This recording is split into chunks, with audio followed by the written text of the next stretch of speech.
Welcome to I Think My Fridge is Haunted, a very creepy podcast for very creepy people. My name is Gemma. And my name is Lana. And yeah, welcome. It's welcome. spooky season. This is our spooky season series. Oh, yes, if you can't tell. It's really not that much different. It's not that much different. Oh, do you want your pumpkin on? Oh my God. Don't not have your pumpkin on. We're going to have lights. Ta-da! Pumpkins, oh, very cute. We've got a Perfect. For audio listeners, we've got a Ouija board set up behind Gemma with some very cute pumpkins and Hades' favorite toy, which is a pumpkin. Yeah. A jack-o'-lantern, rather. And it just suits our room, our spooky pumpkin room. I think we should kind of keep it. I think we should I like keep it. It's really good. It'd be really fun to pretend like we're inside a jack-o'-lantern one day. Coming to you live from jack-o'-lantern. Well, this has been called the Pumpkin Room. Because it looks like it. I love it. I think kind it's of the great. inside of a pumpkin. I never thought of it like that. Yeah, when Chris said burnt orange, I was like, good. Thank you. Thank you so much. Do you have a fact? Facts from the freezer. So, in 1989, Michigan natives Frank and Sue Frolito, I'll say, attended a Halloween party, and Susan was dressed up. Did I say Sue? Susan was dressed up as... I'm sure people call her Sue. Yes, Sue. She was dressed up as Mary, as in Mary had a little lamb, and then Frank was dressed up as the little lamb. Right. Frank used cotton baiting, so like cotton balls, and he attached them to himself, and they were by Johnson & Johnson. I don't know if you can... He attached it to his skin? He attached it to long underwear. Oh, so he right. covered Yeah, guess long johns, Right, if you will, yes. in this cotton baiting to be a sheep. Right. Effectively covering himself in a flammable material head to toe. Oh, right. So you look at cotton baiting or a cotton ball and you're like, that sets on fire. Of all things. I would presume so. If it's dry, yeah. Exactly right. Yeah. For reasons known only to Frank, he decided to light a cigarette using a butane lighter. It set his whole left arm ablaze, and Frank suffered burns over a third of his body. Wow. Because, of course, the whole thing would have lit up. Do you think the glue would have been flammable as well? Oh, surely. Maybe? Like the mix of it together, surely. Yeah. It's probably helping aflame him, if you will. Oh, no. The couple ended up suing Johnson & Johnson because of this. Oh, what? In 1989, the jury awarded Frank $555,000 and Susan $70,000. Yeah. Emotional distress. Yeah, just being present. So in 1991, though, Johnson & Johnson was successful in petitioning for a new trial, which makes sense to me, but it was in part because both of them admitted to knowing that the cotton would burn if it was exposed to flame. And while the plaintiffs argued that the cotton didn't have a warning, Frank also admitted that he ignored the warnings on his cigarette packets, meaning it would have not altered his behavior at all. Right. So a court of appeals for this ruled in favor of Johnson & Johnson in 1992. So did they have to give the money back? I don't know. I couldn't find anything about that, but... Isn't that interesting? Isn't it? Like, they admitted they knew it was going to be flammable. They knew it was going to probably happen, and he didn't read warning signs anyway. So Yeah. imagine suing a company because of your own stupidity. I suppose that happens a lot, really. Oh, yeah. But yes, just be careful with your Halloween costumes this year. Don't cover yourself in a flammable fabric, if you will, because really, in the long run, it's not going to get you anywhere. No, it's really not. Also, to admit that you knew is, I don't know how Dumb. they got the money in the first place. Yeah. Yes. Good on you, Frank and Sue. Good on ya. Well done. Frank and Sue. Because it's like Frankenstein's monster and they sued Frank and Sue. Frank and Sue. That's what's going to happen when Frankenstein comes out this year. Oh, my God. Yeah, so there you go. We'd like to give a shout out to Fruit Bowl Dice for sponsoring this video. Fruit Bowl Dice are your ultimate online destination for tabletop gaming dice. Based in Melbourne, their carefully curated collection boasts a variety of vibrant dice, perfect for tabletop gaming enthusiasts and curious collectors alike. Fruit Bowl Dice take pride in offering something for every adventurer and role player, regardless of their RPG system. Please take a moment to explore their magical selection and discover the joy of adding these colourful treasures to your gaming experience. And Fruit Bowl Dice have informed us that they are happy to offer customers who use our affiliate code FRIDGE a free surprise gift with their purchase. So use the word FRIDGE on the second page of checkout to secure your free gift with purchase. Our code FRIDGE can stack with a discount code. So if you have a discount code, you can use it in conjunction with our affiliate code. Don't forget, our affiliate code is FRIDGE. That's FRIDGE. Now back to the podcast. What do you got today, Gemma? Well, let me tell you a story. I'm kind of, but I want your input on this one. This is not just it's a concept. It's not unlike Frank and Sue.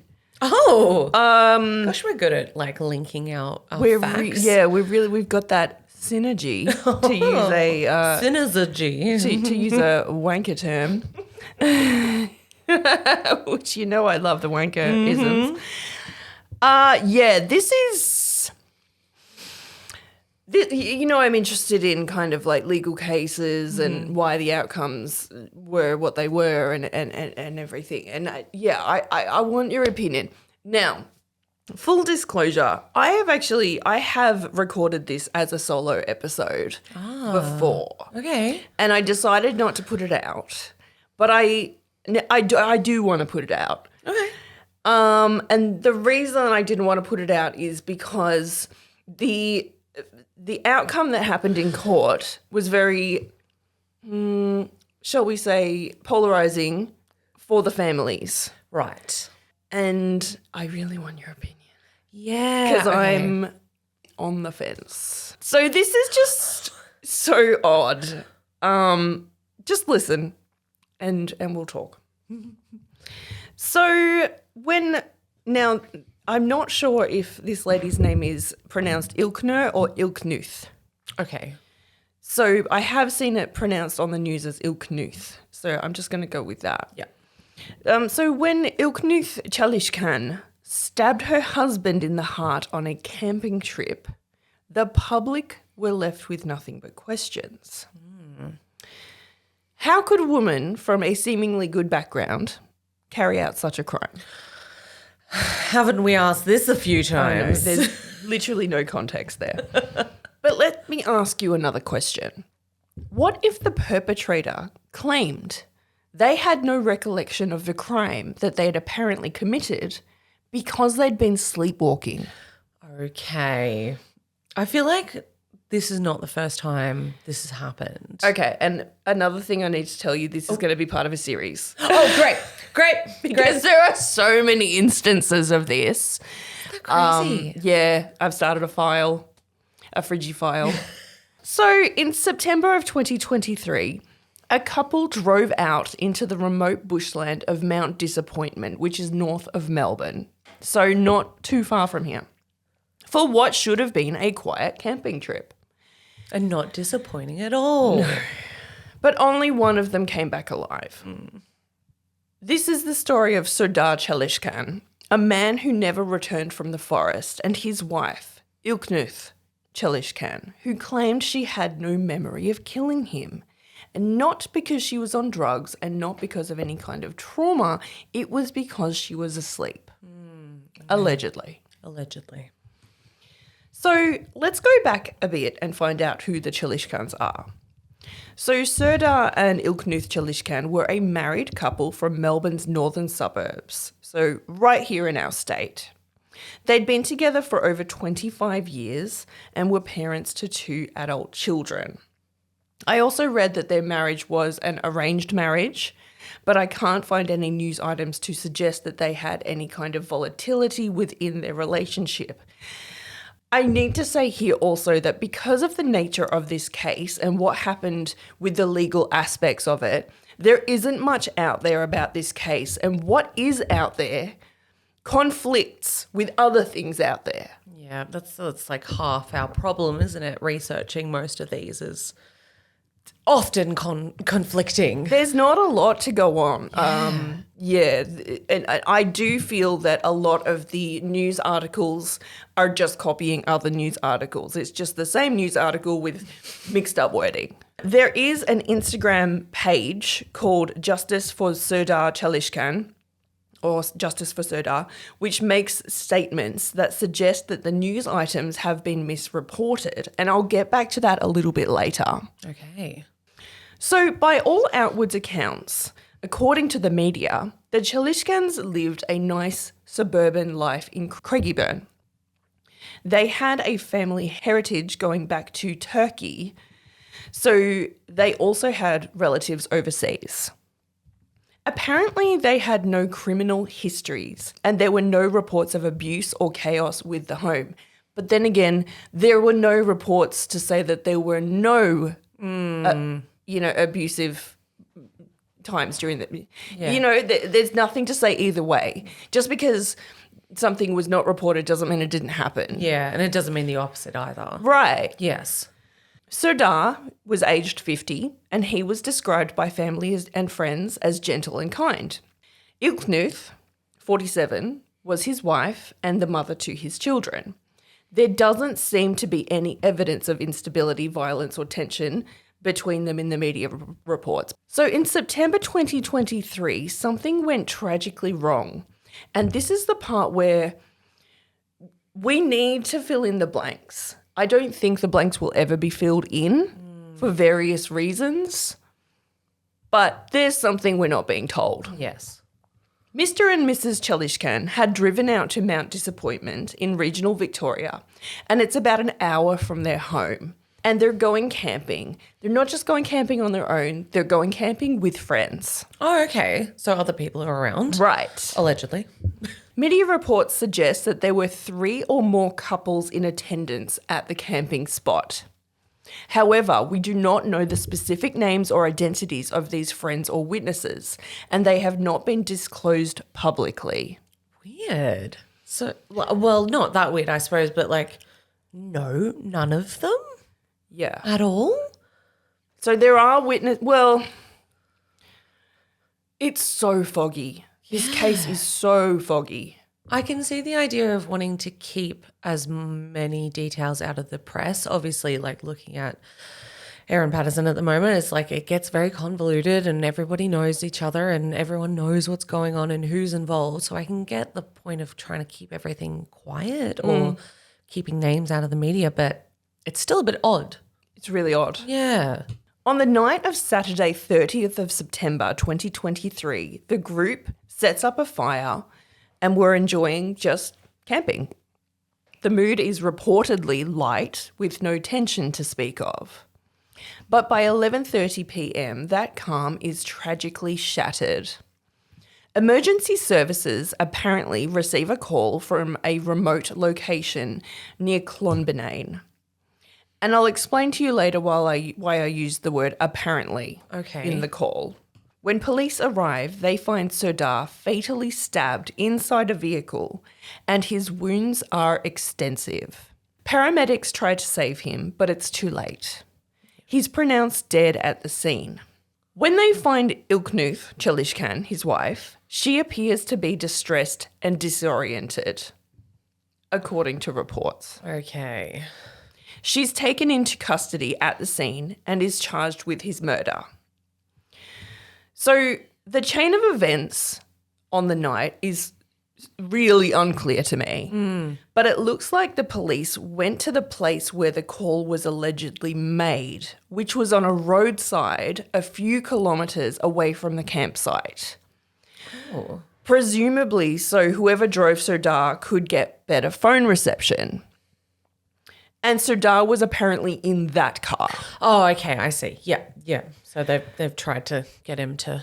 So he wasn't necessarily in his car at the campsite. From what I can understand, Yes. they've driven away from the campsite after this stabbing has occurred, and that's where the police have come to.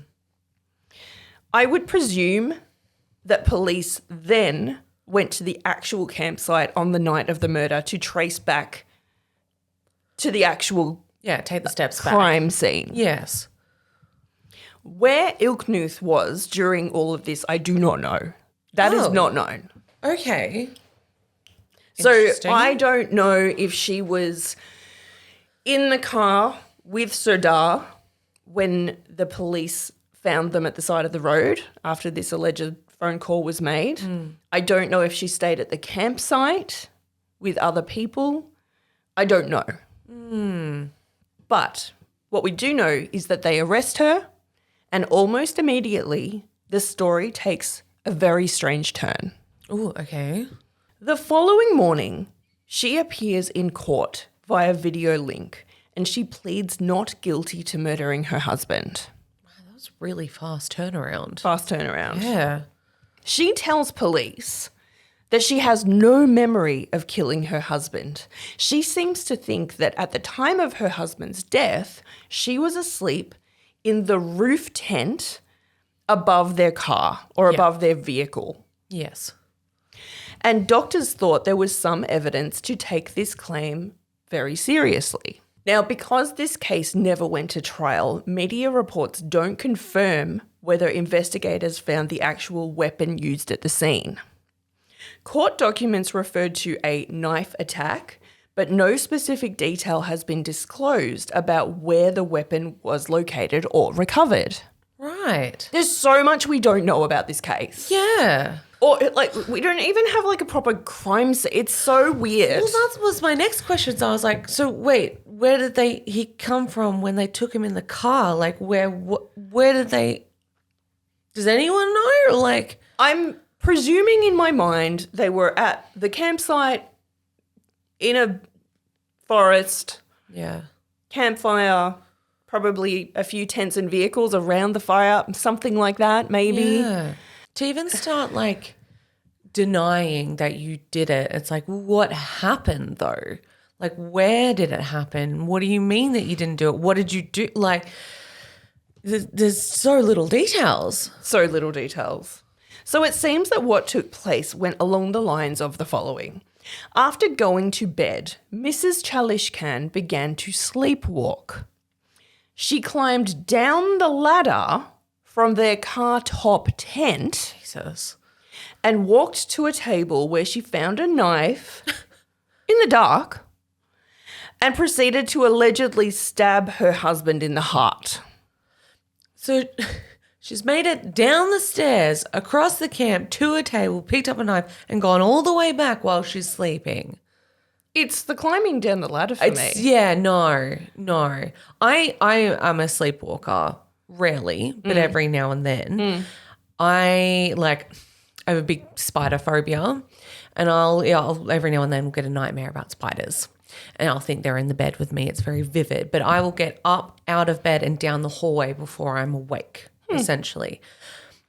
But I'm not getting far before I'm awake. I feel like your body moving, you're not sleeping through that. I know there are some people that can, and it's pretty amazing what people can do. A spooky boo.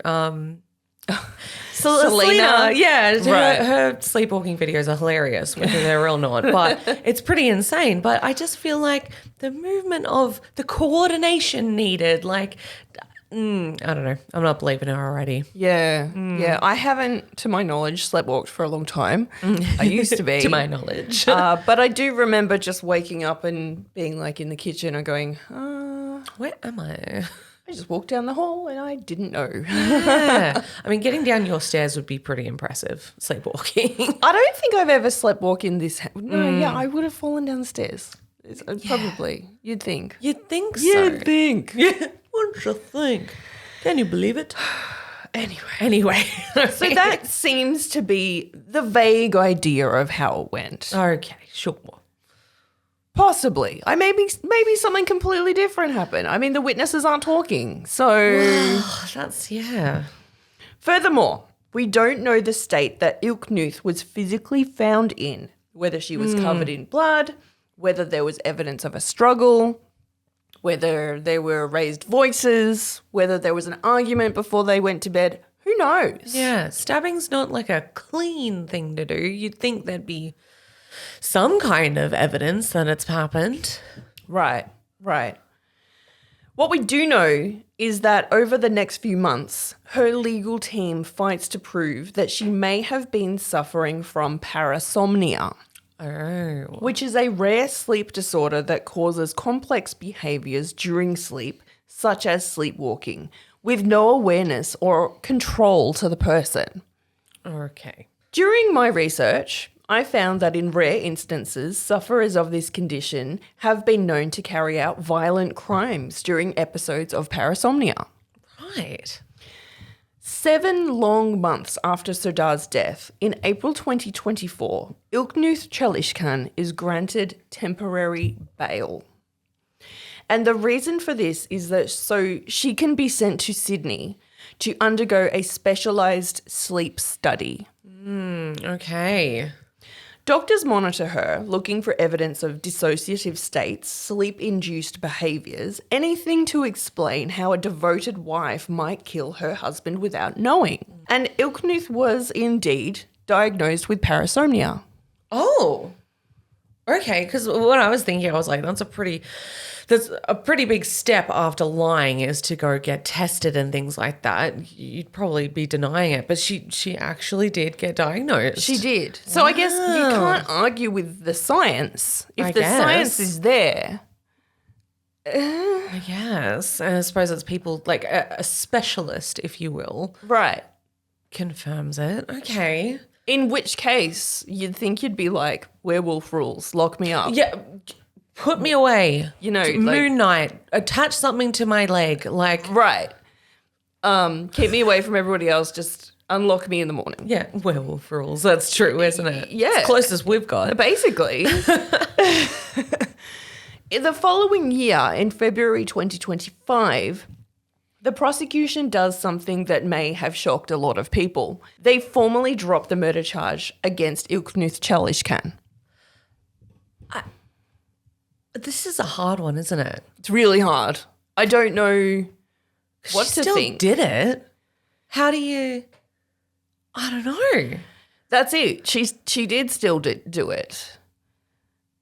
Yeah. Now I'm like, what's happened in other cases? Like, what have other people done? Which I'll find out. So Obviously. many. You wait. There's so many.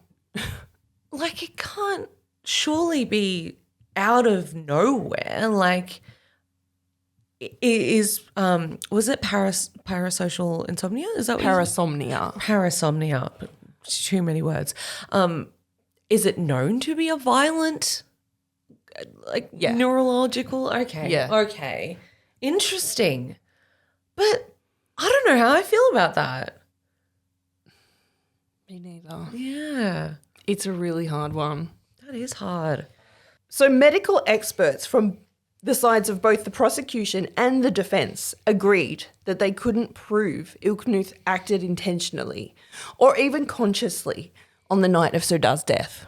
Right. Okay. Stumped. Yeah. I'm stumped. Yeah. They agreed that it was possible or even likely that Ilknooth had no conscious awareness at the time that she may have stabbed her husband because she was in an altered state of sleep. Therefore, in the legal sense, she's technically not responsible. Yeah, I guess. So we're left with this very important question. If you commit a violent act while completely unconscious, are you still guilty? Yeah. Well, we're at this this facility in Sydney, and this might be a stupid question.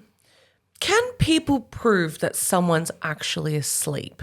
Can you prove it?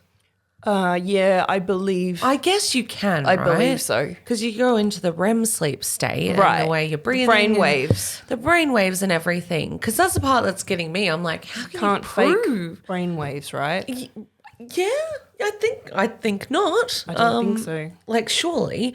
I am stumped. Okay. So is this a case of medical science proving a person to be innocent, Or is it a strange loophole in the complex fabric of the justice system? One that leaves a family both in Australia and Turkey without answers. Because Serdar's family, still grieving, were blindsided by this news. Of course. They had flown in from overseas expecting justice to be served. According to Nine News, Mr. Chalishkan's family told the news outlet that they had been in hell since his death and believed the justice system had let them down. That's understandable. The family were very angry that Mrs. Chalishkan had been let out of police custody without informing them. They said, Serdar's brother said, "We are not being informed. They ignore us. They cut us off." Oh, that's It's worrying. that is worrying and frustrating for them, but that is worrying. You're right. That is the word for it. It's almost like saying, the paperwork's been done, the case is closed. Oh, well. Nothing more to see here. Yeah, the I thought customer service, but like it is kind of customer service, if you will, like to not. It's victim relation, isn't it? Yeah, I suppose that's a better way of putting it is why would you not keep them informed? Well, there's a lot they weren't informed about. Oh, no. The family said they felt Sorry. Oh, my gosh. I'm flustered. The family said they felt betrayed and they weren't alone. Many people were deeply divided on the outcome of this strange case. Some saw an innocent woman that had become lost in her own unconscious mind, and others saw a system that let a killer walk free. A public petition was launched demanding accountability, transparency, and a coroner's inquest. Oh, wow. Which I don't think is an unfair call. No, I don't think so either. There were also calls for Serdar's law, which would be called on during cases where the sleep disorder defence was used in violent crimes. And this is where it gets messy. According to Nine News, quote, Mr. Chalishkan's family claim in the 26 years the pair were married, his wife's sleep disorder was never mentioned. Well, that was what I was also thinking before. I'm like, is this something that they knew about that she was doing? Like, Well, Serdar's parents certainly had never heard about any kind of sleep disorder that she had. And that was told to the news by Ms. Gova, who is Serdar's niece. She also said they lived in a house together for over a month at one point, and there was no mention of this. oh, okay. So, You know, like, you might go to someone's house and go, oh, look, just so you know, so-and-so sleepwalks.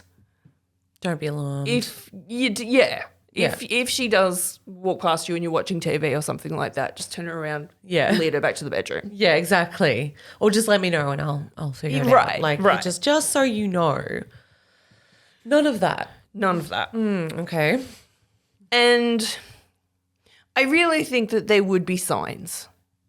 I really think so. I don't know. One question I would ask is, can this disorder manifest suddenly later in life? Yeah, can it? Is it just... Or is this something that you're born with and manifests from an early age? How does it develop? I even think like going camping and knowing you have this disorder is pretty risky unless you are literally strapped to the bed. It's like just saying like, oh, I can't go there because I've got diabetes and I won't be able to have my medication. Or I can't do this because, whatever. Yeah. Even if she had, like you said, sleepwalked and fallen down the stairs. Yes. Or knocked over a vase or whatever. It would mean that there would be some history Something. of this disorder causing a bit of havoc in her life and her family's life. There's nothing like that. None of that. So if this is true, it seems to have manifested suddenly. Now, Miss Gova, who was Serdar's niece, said, our concern is the community and her kids who live in the same house as her. Yeah. Mr. Chalishkan's family are calling for restrictions to be put on people like Mrs. Chalishkan who are freed, and I think that's a fair request. I think so. Well, it's like, now she does have this disorder. Werewolf rules. Well, that's the other thing, isn't it? It's like, oh, she did it in her sleep. All right, cool, let her go.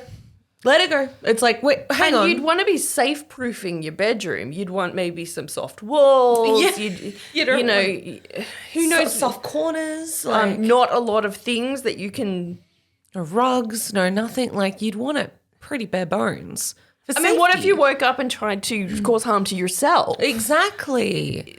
This seems very, very specific. To let her go and to know she's going home to children after she just did that, it's like, where's the line that it's now the court's fault? Like, Unless they are working with her from a health safety aspect, it's so just true. not in the news. Yeah, exactly. Like I said, all we've got is speculation.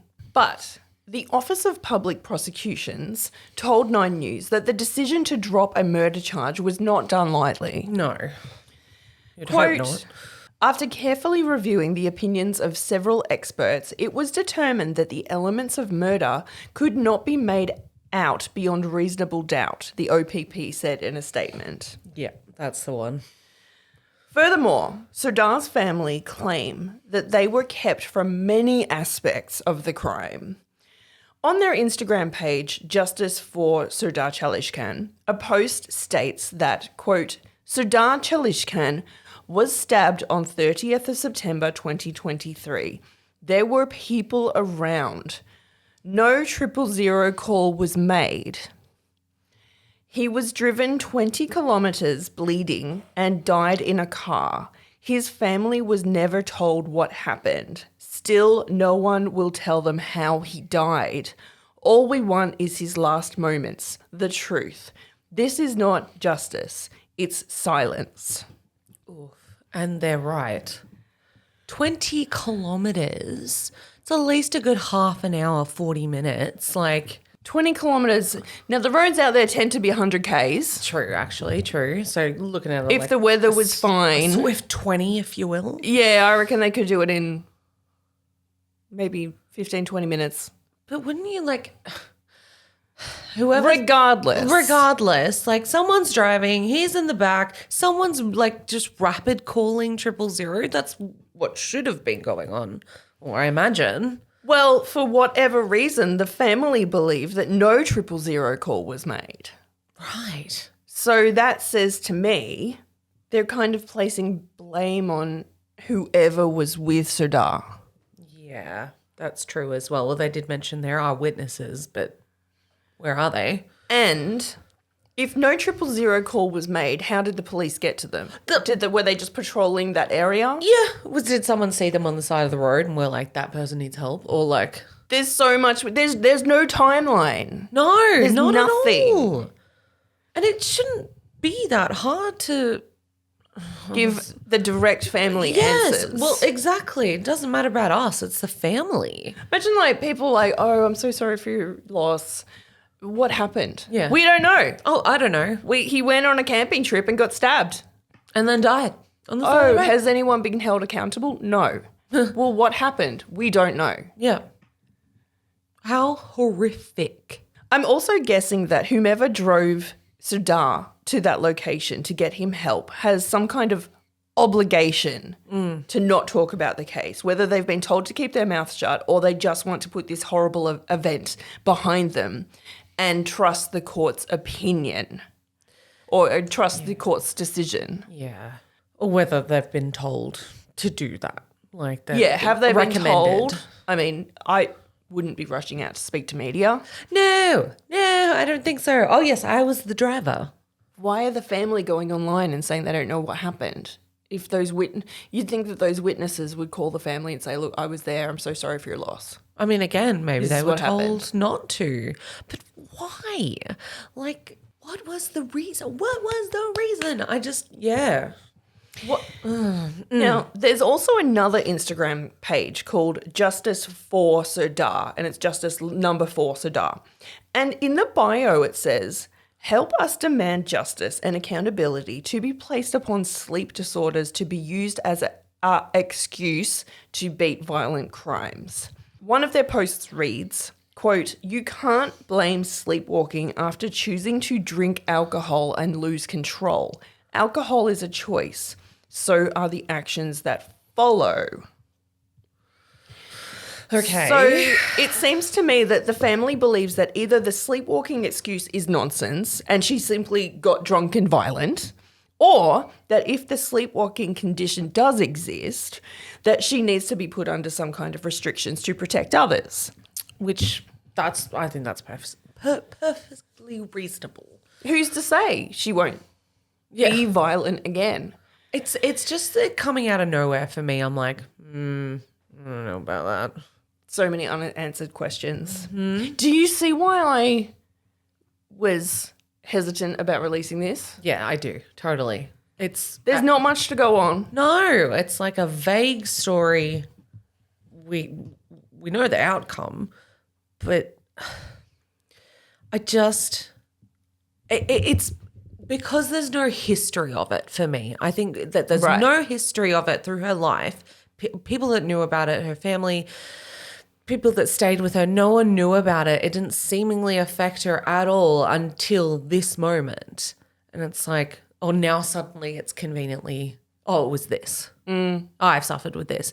The fact that it got diagnosed is stumping me. Because if she was lying, they could tell that she was lying. Right. Obviously. But the fact that it was diagnosed. It's scientifically been proven that she has it. I don't know. What if she's got this condition and it would maybe alcohol could help it to manifest in a really violent way? Yeah, absolutely. What if it has manifested but only not as violently in her life? Yeah. And they're like, the Canby trip will be fine. I'm sure you'll be fine. And then this has happened. Yeah, what if she's just done weird things like pruned the roses? Yeah, prune the roses. Or cut some bread. Like taking all the books down from the bookshelf and place them all on the floor. What if it was just fun and cute stuff? Yeah, what if it was just lighter stuff and they were like, people don't need to know about that. It's whatever. And then one night this has happened. Yeah. I feel like it would have come up. But also there are so many questions that are just left unanswered. So have they told them? Has the defense decided don't talk about it? Like, I don't know. It's just, I can totally see why you were unsure. Yeah, it's hard case. I know. I do hope the family finds some peace in the future because it is horrible. Yes. It's a tough one. But I'm not finished. Oh, no. So after researching this story, I wanted to know if this case was unique. Mm-hmm. Shockingly, the answer is no. Of course. Let's take a look now at how this case compares to another case where parasomnia and other such sleep disorders played a central role in murder trials. Okay, great. This one's going to blow your mind. It's going to blow your socks off. It actually... It might. It will. On the 16th of January 1997, in Phoenix, Arizona, Scott Faleta and his wife Yarmila are at home with their 2 children. After having dinner, Scott does some work on the computer to prepare for his church study class the following day. Super normal family. Yeah. Married for over 20 years, the Mormon couple had 2 children and were living the suburban American dream. Although it's dark outside, Yarmila asks him to fix the pool filter around 9 p.m, which he tries to do, but is unable to finish due to fatigue. So he's come home from work, they've had dinner, whatever, and she's like, can you fix the pool? Come on, it's really bothering me. And he's gone out there and he's just like, I'm too tired. He goes to bed, leaving his wife dozing in front of the TV, and around 10:30 p.m, the neighbours start to hear noises coming from next door. Okay. Sometime late that night, a neighbour heard sounds like yelling and moaning. He looked over the fence. Had a little snoop. And saw Yarmila laying by the pool. So this is a suburban layout where people have got their little backyard and then there's the next person's little backyard. And if you wanted to, you could look over the fence or go to the top floor and look down. Mm-hmm. So he sees Yarmila laying by the pool. He presumed she's had too much to drink. Well, look. Oh, you Sometimes you get wasted and pass out by the pool. on a Tuesday night. Just having a nap. What? Cool. He saw a light come on inside the 90s. house and saw Scott, the husband, washing his hands before coming outside, standing over his wife for a minute or two, so a fair while, and then going back inside. Oh. So he saw all of that. The neighbour. Yeah. The neighbour's name is Greg, by the way. Oh, Greg, thank you. Greg. So Greg saw all this and went, oh, sorry, continue. Yeah. Like, He's like, Yarmila's laying by the pool, upstairs, the light goes on, Scott's washing his hands, he comes out, looks at his... stands over her, wanders back inside. Yeah, okay. Scott comes back outside, and as he is doing so, he's putting on gloves. Oh, as you do. It was then that he pushed Yarmila into the pool and held her under the water. Okay. Now I'm thinking January night in America is winter, Yeah, it's cold. but it's Phoenix, Arizona. Well, So probably not that cold, no. but still Like a crisp 25. Like a... refreshing. refreshing. The neighbour rushed to call the police, and soon there were officers at the home.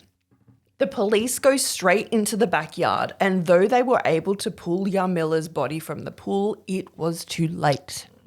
She had been stabbed 44 times. Whoa. Why are we... What? Stabbed? 44... Okay. Yeah. All right. So I guess Greg, the neighbour, saw her laying there, but he wasn't close. It was dark. It was dark. He couldn't see blood. Just face down. It was Right. Yeah, I get it.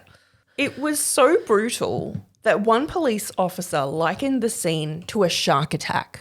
Damn. This did not look like a domestic dispute.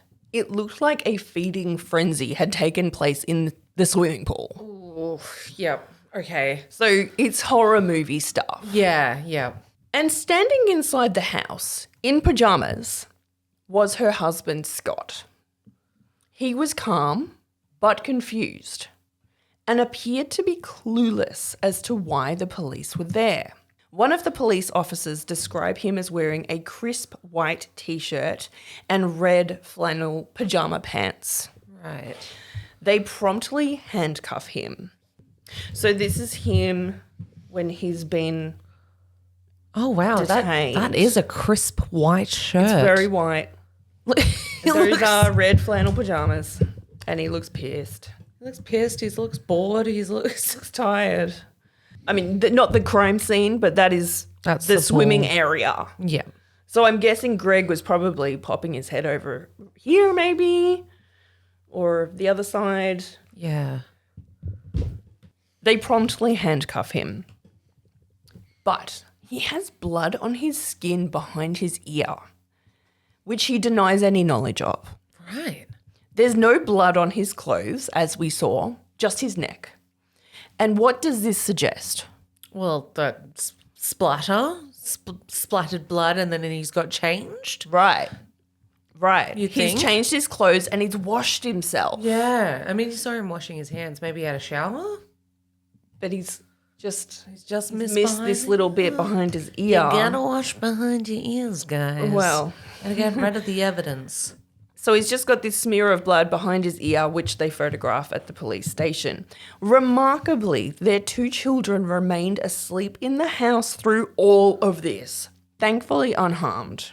Good. And also safe from trauma, probably. Now, I believe they're kind of like early teenagers. Okay. The police wake their young boy and tell him that their parents had had a fight. And this is interesting. But the police officer probably thought that was true. Yes. They probably thought domestic dispute Yeah. Something. gone really bad. Yeah. The interview that the boy later did with 2020 He said, quote, "I thought that was all odd because I'd never seen my parents fight or argue."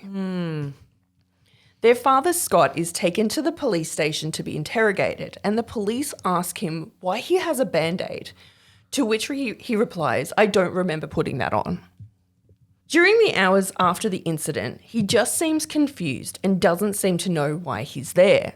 He's told that the neighbours watched him put his wife's head underwater in the pool, but he keeps repeating that he doesn't remember doing it and expresses sadness at the news that his wife has been murdered. So maybe he's telling the truth. From what I've read, I do feel he seems very remorseful. Yeah. In the videos that I've seen. And he does seem to have good feelings towards his wife. Yeah. But then again, I like to see the good. Yeah. I like to try. Of the benefit of the doubt. But one man who doesn't is the man who interviewed him, Detective John Norman, who describes his story as, quote, hogwash. Oh, got the big words out. Everyone needs a Rottweiler. Bullshit. Bullshit. And that's because of what else the police found at the house. Oh my God. Twists and turns. I know. I'm literally on the edge of my seat. It turns out that Scott had hidden the bloody hunting knife, hidden his clothes, and hidden his boots inside his car in the garage. Okay. And what was his explanation of all this? Yeah, what was it? He was sleepwalking. Okay. Yeah, all right. Sure. I mean, this is a lot of running up and down the stairs. That's a lot of work. That's a lot of the garage door opening and you're right, getting your the light keys. turning on and having a shower and changing your clothes and Changing everything. swimming pool water, That's the bit. stabbing. Stab. Head underwater. That's the bit that's getting me. Why stab her so many times and then put her head underwater? Sleeper or not. Making sure it's done. I mean, maybe he was dreaming he was in the zombie apocalypse. Maybe preparing is getting all done. I don't know. Yeah. But all the hidden clothes, hidden everything, weapons hidden. Come on now. Now, here's where it's different from the Chalishkin case. Yes. Scott said that he had actually suffered from parasomnia since childhood, Okay. including night terrors, sleepwalking, and waking up completely confused.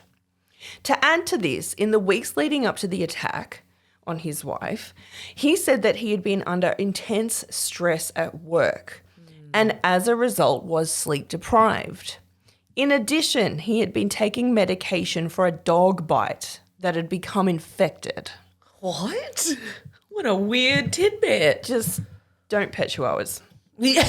I'm surprised he didn't add in rabies there. Well, see, it could be, he said medication is that he could be on anti-rabies, he could be on antibiotics as well, a bunch of stuff. Yes. Medication goes into your brain. Messes you up.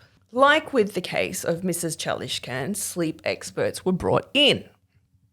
They testified that stress, routine disruption, and sleep deprivation could absolutely trigger a violent parasomniac episode, especially in someone with a history of disordered sleeping. Right. Okay. Well. See, that's where we didn't have in the Chalishkin case, Yes. especially in someone with a history of disordered sleeping. And the triggers and everything like The that. triggers. The lead up. It's like. And that's the holes that we don't have Yes. in the story. Yes. And the decent, but it's an explanation in general, isn't it? It's like at least there's something to go off. Right. But this is America. This is not Australia. I know that place. The defense argued that Scott had been going through the motions of a sleepwalker, guided not by intent to kill necessarily, but rather by something within his subconscious which led him to commit this crime without awareness or memory. Now, the prosecution have a different theory. They suggested that Scott Filleta and his wife had been arguing that night, and this wasn't sleepwalking in the slightest. It was fully conscious rage. Full concentrated rage. After all, he cleaned up after the murder, he changed clothes, he hid the murder weapon, he even put a Band-Aid on. Yeah. He looked after himself. So that, they argued, showed consciousness, planning, and most importantly, awareness. After a high-profile trial, the jury returned a guilty verdict. In fact, they convicted Scott of first-degree murder. Oh, wow. Okay. They went there. Yeah, well, He was sentenced to life without the possibility of parole and remains in prison to this day. wow. Okay. Like, good, I guess. But like the case of the Chalishkans, not everyone agreed with the outcome. Even some jurors said that they felt torn during the trial, and if it weren't for the final incident involving the swimming pool, they might have acquitted him. Yes. It's the swimming pool bit. That's the bit that's If cold water's not going to wake you up, what is? Yeah, exactly. Sleep disorders can trigger complex behaviours, is what we're trying to say, even allegedly violence. But can they drive someone to stab their spouse 44 times, drown her in a swimming pool, and then hide the weapon and change their clothes? And this is where the murder of Yarmila Filleta differs from what happened to Sardar Chalishkan. After Scott Filleta killed his wife, there was a clear pattern of behaviour suggesting he had awareness of the crime. He made an effort to hide the evidence. But maybe that was part of the psychosis as well. Maybe in his mind, he was committing a murder. He was cleaning up after a crime scene. But maybe in his mind, his wife was a demon, Yes. an intruder. Yeah, it wasn't her, perhaps. Wasn't her. Yes. Well, he's claiming that he was asleep, so we don't know where it happened and how, like, what she was doing at the time. So, oh, she was asleep on the couch. That's what she was. She was asleep on the couch. Right. So, but, you know, in Mrs. Chalishkan's case, no such behaviour was reported that we know of. Yeah, well, We don't know. yes. So, can a sleepwalker carry out a heinous crime? If the act is real but the intent is unconscious, is it still murder? Or is it manslaughter? Like, surely it's manslaughter. But, yeah, no, that is a tough one. That is a really, really tough one. I feel like if you did it, it doesn't matter what state you're in, it should at least be manslaughter. You still committed this crime. With maybe the chance of bail or something, or appeal rather. And it's, I don't know, that is a really tough one. Stumped. Yeah. I'm stumped. It's the fact that they proved she had it is what's getting me. Like, Scott had the history, so we knew. She didn't. So where has this come from? Yeah. Well, again, that we know of. I hate not having information. Yeah. I want to know. Like, even Scott's family said that when he was a teenager, he had been violent in his sleep. Right. So this was something that his family knew about. Again, why did he? No, clearly he didn't have the werewolf straps to the bed at all. No. He's up and about. I think he'd done some weird stuff in his sleep, but nothing to make people think that he would do something this bad. Yeah. It seems to be the case, doesn't it? It's like, oh, it's fine until it's not. Right. So what do you do about it? How do you charge someone? How do you make someone accountable? Like, I think we're going to see a lot more of this. Maybe not in mass, but there will be more stories like this. I have quite a few other stories. Yeah. On it, so I will revisit this concept. It's such a tough one to decide, like even as outsiders to decide. And clearly from the divide that was happening during the trials, it's like, what do you do? What do you say? What do you think? Like, how do you judge that, you know, and feel okay about it? Yeah. That's a really tough one. Gemma, that's I a think real it's thinker. being torn between, being between a rock and a hard place, isn't it? Yeah, as a juror. it's always the intent and the without reasonable doubt, but there's nothing but doubt in cases like this. And questions. Yeah. Yeah. I hope we get an outcome for just the family alone, the poor darlings just sitting there and have no idea. Yeah. That's awful. Well, I'm interested to hear more of them and piece together what we can. So, yeah, that's it. Shall we wrap it up? Yeah, let's. Thanks for watching, everybody. If you're watching on YouTube, don't forget to subscribe and also leave us a comment. Yeah, where do you sit on this? And where do you sit on this? Like, what do you think about it? Do you have it? Do you know what it's like? Have you done anything weird in your sleep? that we know of? Yeah. Yeah, interesting. I thought I sleepwalk weird, but no, nothing. Not that weird. Not that weird that I know of. Until next time. Until next time, be creepy, guys. But don't be a creep. Bye. Bye.